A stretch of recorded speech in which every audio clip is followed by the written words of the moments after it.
Mm-hmm. Like that. So what happened that last weekend? And you guys were traveling together, and it was just you two at this point in time, right? Just us three. Scott Armstrong would jump in every once in a while with us, right? Kind of the three of us, and so you'd meet at the airport for the beginning of a loop. Yeah, I'd fly in from California. He'd fly in from Georgia, and we'd fly into wherever. Let's say we flew into, Louisiana. We'd meet, and then so one of us would get the car, and then we'd travel 4 days together, and then we'd drop the car off the airport, and we'd fly our separate ways home for 2 days and right back. And that was for 8 straight months. So this one was a little different because we were close to Georgia. Right. So I ended up staying. We went home, and anytime a wrestler can spend the night in his own bed, he does. Mm-hmm. Whether it's 300-mile drive or a 500-mile drive, because we're never home in our beds.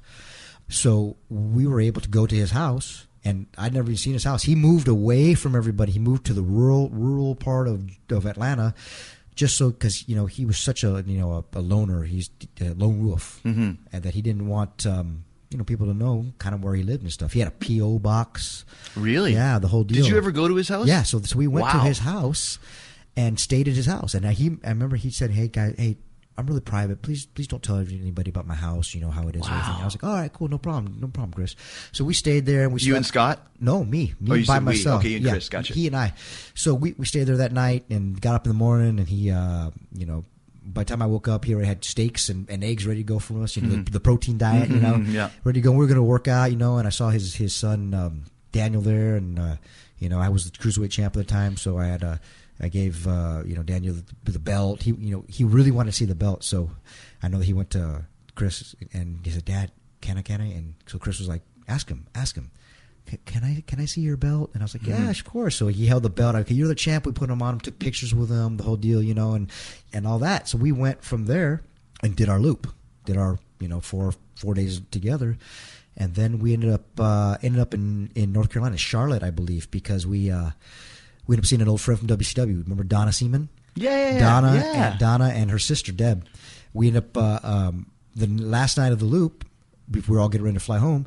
We went to go eat with them at night after the show. So we went and just ate and stuff. And I just remember Chris ordering shots, like a tequila. Like, yeah, we're doing a tequila shot. Every once in a while, he'd be like, he'd never, he'd have a couple beers and that was it. But every once in a while, he'd like, okay, let's do this. And just start drinking. Oh, all right. Or eat a whole cheesecake. Like he never ate a sweet, and then one day he just like eat a whole one. Yeah. Like what are you doing? I'm wanting cheesecake. Yeah. Put the whole thing in his mouth. Yeah. Right? The whole piece. And then laugh. Yeah. So ordering shots. We're doing shots of tequila and stuff, having a good time, and I was pretty jacked up, So we go to our own room. I go to sleep, and we got to get up in 2 hours to catch his flight. So I'm sleeping, set my alarm and everything. Well, we probably had 8 shots of tequila, a few beers. So next thing you know, I hear the door banging, bam, bam, bam, bam, bam. What the heck is that? Bam, bam, bam, bam, bam. What? I'm like in a dream. What? Well, I go to it. He was like, Chavo, we got to go. I'm like, what time is it? Oh man, I slept through my alarm. I never sleep through my alarm. Ever. I slept through my alarm. I was like, oh my, we got to catch this flight. So we jumped we didn't no shower. I just threw all the stuff in my bag, and we jumped to the car and we raced to the airport, and I ended up getting to the plane, and he made his flight. I missed my flight. Right. Gotcha. I missed my flight. So he made it just barely out. I had to miss my flight. So I caught the next flight out an hour later. When I landed in my connection, we were in North Carolina, so he went to Atlanta, a 1 hour flight. I had to go to Texas. I think I landed in Dallas. So I get a call from him. Hey man, just checking up on you. Did you make it okay? I said, yeah man, I'm okay. Thanks. Thanks for getting me up, man. I never sleep through my alarm. No problem, man. No problem. So I went my way, he went his way, and in 2.5 days we were going to hook up again. We were on the road again. So now it's Belmont, Texas, I believe. And this is on like a Saturday or a Friday? This is now Saturday morning. Okay. So the first one we left, I left them probably Wednesday morning. Yeah. So now it's Saturday morning, early. I land in Dallas, my connection, and we always get on the phone and coordinate. What time you get in? Yeah. The whole deal. I'll pick you up, or he'll pick me up, whatever. So, I call him, no answer. Then all of a sudden I get a call from him, and he's like, "Oh, call right back. Hey Chavo, hey, what's up, man?" He sounds just off. I'm like, man, you okay? He's like, yeah, I'm cool, man. Just really bad, a really, really just bad weekend. I just, Daniel and Nancy are sick, his wife, and So you're actually talking to him at this point. I'm talking to him, yeah. And this is basically after he's probably killed his wife. Yes. They're sick, they're not feeling good. And I'm like, all right, cool. And, well, you coming in? Yeah, I missed my flight. But don't worry, I'm going to catch another flight and I'll be there. Okay, I go, just call me when you get in and I'll pick you up, no matter what time it is. We were landing in Houston. I had to drive to Belmont. And I was like, don't worry about it. We're late. I'll wait for you. Okay. So he gets getting ready to get off the phone. And he goes, he makes a point of it. It stops. He goes, Chavo. I go, yeah. And he goes, I love you. I said, I love you too, man. Wasn't too off kilter because we always tell each other we love each other. Yeah. But this was really forced. It was not forced. It was really like made a point of it. It was like, hey man, okay, I love you, brother. Okay, no, it was like, Chavo, I love you. I want you to understand this. Basically, if you don't forget this. Coming from a man with very few words. Yeah. I was like, all right, I love you too, bro. So I hung up, and I thought that was strange. So I called him right back, and I go, hey man, are you all right? I'm fine, man. Like I said, I just had a real hard weekend, and just real hard weekend, and I had to go take him, Daniel and Nancy to the hospital, and I'm like, oh, okay, man. Well, I'm here. Okay, man. Okay, cool. So then hung up, and that was the last I actually talked to him. I guess he'd called Scott Armstrong too. He and I hooked up. We hooked up, and we ended up driving, waiting for Chris. No call. I'm calling. Hey, dude, did you miss your flight? Did you make your new flight? No call, no answer. Okay, well, I guess we got to drive. Well, if we got to come back, we said if we got to come back and go pick him up, we will. So we went to the show, and the agents were asking, "Where's Chris? This is a house show. Right. House show. Where's Chris? Next day was a pay-per-view. Yeah. In Houston. Well, I'm like, I don't know, man. I don't know. He missed his flight. He's gonna. Okay. So we drive to Houston the next day. Me and Scotty. And still no word. Still no from Chris. We're calling him. Okay, nothing. I get some texts on my phone at probably 5 a.m. and I get text from Chris. So you wake up in the morning, you've got these not texts. Even before. It woke me up before at 5 in the morning. Mm-hmm. So I look at the my text and I'm like, that's weird. It says the dogs are in the enclosed pool area. The garage door is open.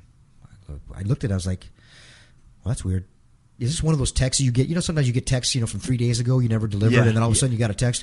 And this is kind of the start of texting. Now it's a little different, but back it was then, 2007. A lot of times, texts didn't come through and they got lost, and all of a sudden you got them. And I was like, well, that's you get weird. Half a text. Half a text, yeah, that was weird. So okay, I wrote it off. Then I get another text from Nancy's phone, from his wife's phone, and it said the same thing. The same text. That's really weird. Okay, whatever. I kind of wrote it off. So then I had to get up in 2 hours. So I got up. I go downstairs to meet Scotty Armstrong, and I look at him. I go, "Did you get anything weird last night happen?" And he goes, "Yeah, I got some weird text from Chris." I said, "Me too. Did it say this?" He goes, "Yeah." So we call Chris. No answer. That's weird. So we go to the pay-per-view. Chris isn't showing up.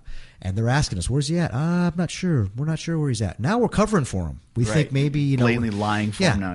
We're blatantly, whatever. We're just covering for him. No, I haven't heard from him. I don't know what's going on. Okay, great. Didn't tell us anything about the text, nothing. Did you feel something was going on weird at this point? Something was going on. And I remember Arn Anderson saying, this is later on in the day, because he was supposed to wrestle the pay-per-view. He was supposed to wrestle for the title. Yeah, the ECW championship against CM Punk.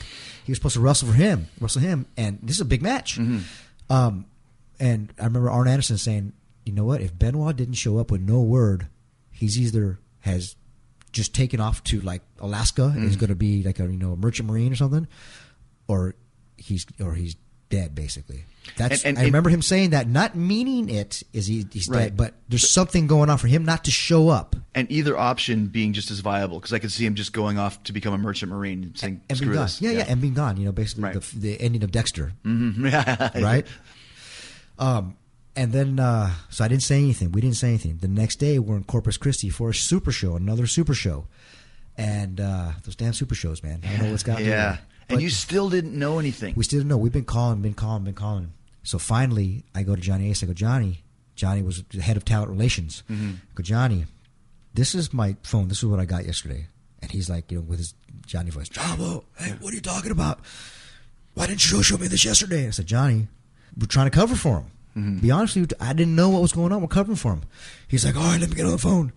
So I guess they called the Atlanta police or whatever, and I don't know anything about it. You know, that's the last thing I heard. And then all of a sudden, about an hour later, they do a big old meeting at the ring with all the wrestlers, and then they did this periodically, you know, to talk about, you know, they would have like a team meeting. Yeah, or where the company's going, or you know, Vince had to say something big, you know. So we go to the meeting. We're sitting there, and I look at Ric Flair, and Ric Flair's crying, and I go, Rick, what's going on?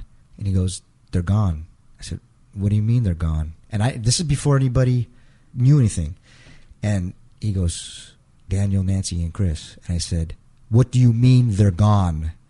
And I had to hear it from his mouth. I couldn't hear that. He said, they're gone. What do you mean they're gone? He goes, they're dead. Just now, right now, my heart just dropped again. Mm-hmm. That's what I felt. I was like, and Vince hadn't announced it to everybody yet. And I'm sitting there next to everybody, and I just put my head down and was like, oh, what? Well, are you kidding me? This is 2 years or a year and a half after Eddie died. Yeah. And, you know, I had another friend. This happened to another friend of mine. I was like, what are you talking about? And sure enough, man, then all of a sudden Vince announces it to people and saying, we don't know the circumstances at this time. All we know is that there's been a death, and Chris Benoit is no longer with us, and his son and his wife are no longer with us either. We don't know the circumstances. We don't know what's going on. So we're taking tonight, making a tribute show to Chris. I pulled Vince. I freaking grabbed him in the back and was like, "What happened? What happened?" And he just hugged me, and I'm crying on Vince McMahon's shoulder, and I'm like, "No, not again, not again, not again." I'm crying on it, and he's hugging me like a child. I mean, he's hugging me like really tight, you know. And I was like, "What? What the heck? You serious?" You know, it was interesting because I'd been talking to Brian Gewirtz, and he called me earlier in the day and said, "I got to tell you something you're going to love," because what I found out afterwards that Bruce Campbell was originally going to be on the show, because that show was a funeral for Vince, who had just been blown up. That's right. That's right. And they had Bruce Campbell, who's, you know, from Evil Dead, and, you know, the actor, and I'm a big fan. He's got something I got to tell you. He left a message. Yeah. So I went to the gym. I worked out with my son Ash. Yeah. Got back in the car, called him back, and he's like, total change. I'm like, "Hey, what's going on, man? What do you got to tell me?" And he's like, "You're not going to want to hear this." And I was thinking, like, you just told me to call you back, right? Yeah. He goes, "This is horrible." And I was thinking, because he said earlier, "I got to tell you something about Vince." Right. And when I talked to him, I thought he was going to say that Vince is going to go on the air and like bury me or something. Like, this is horrible. Like, I didn't know what he was talking about. And then he said the same thing.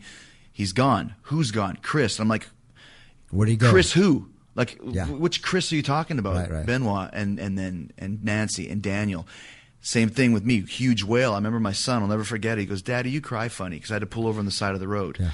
And I was just, it was like you said, you just like, all three of them? Right. And like, what did they have, carbon monoxide poisoning? Did they have food poisoning? At the point in time, nobody knew anything. There was no details. What were the boys saying? Were the speculation? What was it? There was nothing. We didn't know. We were like, what do you mean he's gone? Like, what happened? We don't know. He's gone. We didn't know. Yeah, and that's the thing. And then when you actually did find out what had happened, it's still to this day, we still don't know what happened. And there's really still don't know what happened. And then once you actually found out what really happened, that, you know, the details behind it with you know, Nancy being, you know, him killing her, and then killing his son, and then hanging himself, we're like, that's not the guy we knew. That's just not the guy we knew. Yeah, and then there's so many, you know, like we said, we'll never know for sure. I still think that it's the concussion thing. Sure. The hardening of the brain. Absolutely.